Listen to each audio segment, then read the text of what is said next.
যে কেরামত কইলে বহুত খোয়ার আছে। আমি ইলেও কেরামত জানি, যেটা কইলে আপনার আশ্চর্য তৈরি দিবা। আমি আমার 2 চোখ দিয়া আমার বাবার আমি জিন্দা থাকতে কোনোদিন হয়েছি না। আমি আমার বাবার হজরত শাহজালাল ইয়ামনি রহমতুল্লাহ আলাইহি লগে মুসাফা করতে আমার 2 নয়ন দিয়ে আমি দেখছি।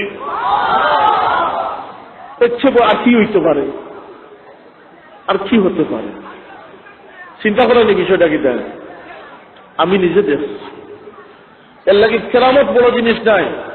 আমার বাবার যারা আসেন মুহিব্বিন মুরিদিন, আমি আবার স্মরণ করিতাম চাইয়ার যে নিয়তের অধিকারী, যে খুলুসিয়তের অধিকারী আমার ওইবার লাগে তাই নির্দেশ করছে।